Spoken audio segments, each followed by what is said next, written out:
ഇന്ന് ഈ വഖഫ് ട്രൈബ്യൂണലിൽ മുന്നമം കേസെടുക്കുന്ന ദിവസം കൂടിയാണ്. ഇന്ന് ഈ വഖഫ് ബോർഡ് എങ്ങനെ ഈ ഭൂമി ഏറ്റെടുത്തു എന്നതിനെക്കുറിച്ചാണ് ട്രിബ്യൂണൽ ഇന്ന് പരിശോധിക്കുക എന്നതാണ് ഇപ്പോൾ മനസ്സിലാക്കുന്നത്. വിവരങ്ങളുമായി ലതീഷ് കോഴിക്കോട് നമ്മളോടൊപ്പം ചേരുകയാണ്. നോക്കാം ഇന്ന് ട്രിബ്യൂണലിൽ ഈ കേസ് എങ്ങനെയാണ് മുന്നോട്ട് പോകുന്നത്, ഇന്നത്തെ അവിടുത്തെ നടപടിക്രമങ്ങൾ എന്താണെന്ന്.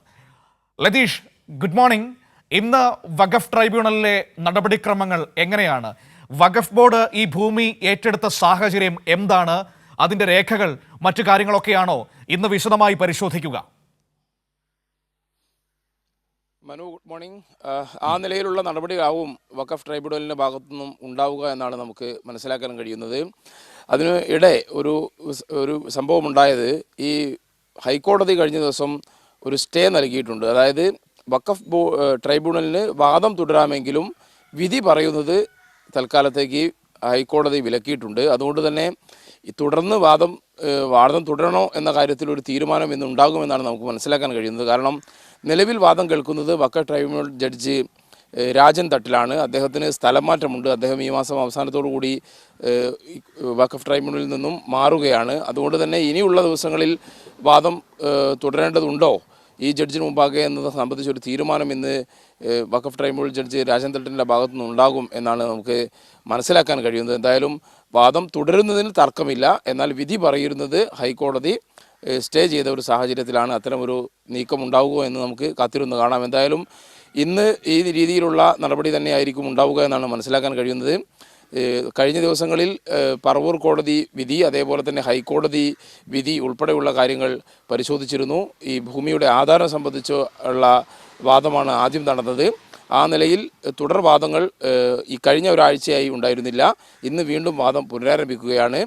2019 ഭൂമി ഏറ്റെടുത്തുകൊണ്ട് വഖഫ് ബോർഡ് ഭൂമി ഏറ്റെടുത്തുകൊണ്ട് ഉള്ള ഓർഡർ, അതേപോലെ തന്നെ അതിന് ആധാരമായ രേഖകൾ ഇവയെല്ലാമായിരിക്കും എന്ന് പരിശോധിക്കുക എന്നാണ് നമുക്ക് മനസ്സിലാക്കാൻ കഴിയുന്നത്.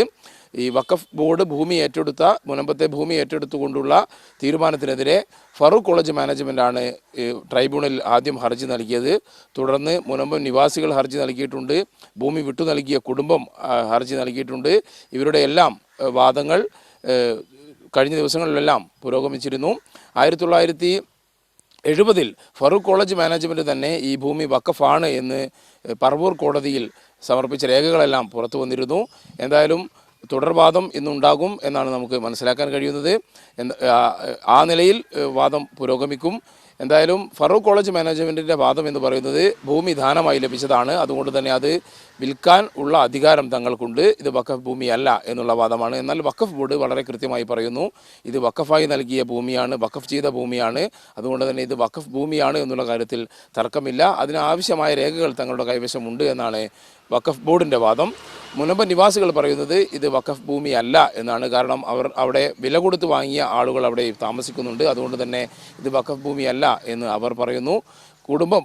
ഭൂമി വിട്ടു നൽകിയ കുടുംബത്തിൽ മകളുടെ മക്കൾ ഇത് വഖഫ് ഭൂമിയല്ല എന്നുള്ളൊരു വാദം കഴിഞ്ഞ ദിവസം ട്രൈബ്യൂണൽ മുമ്പാകെ അവതരിപ്പിച്ചിരുന്നു. എന്നാൽ അവരുടെ മറ്റു ആളുകൾ, അതായത് ഭൂമി വിട്ടു നൽകിയ സീട്ടറിൻ്റെ കുടുംബത്തിൻ്റെ മറ്റു മക്കളൊന്നും ഈ വഖഫ് ഭൂമി അല്ല എന്നുള്ള വാദത്തിലേക്ക് വന്നിട്ടുമില്ല. എന്തായാലും ഇതൊരു സങ്കീർണമായ പ്രശ്നം തന്നെയാണ്.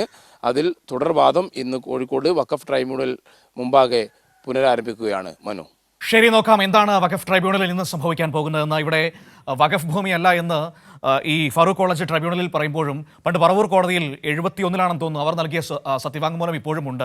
അതിൽ വഖഫ് ഭൂമി എന്ന് തന്നെയാണ് അതിൽ രേഖപ്പെടുത്തിയിരിക്കുന്നത്. അപ്പോൾ എങ്ങനെയാണ് അവരുടെ ഈ വാദങ്ങൾ പരസ്പര വിരുദ്ധമായി നിൽക്കുന്നത്?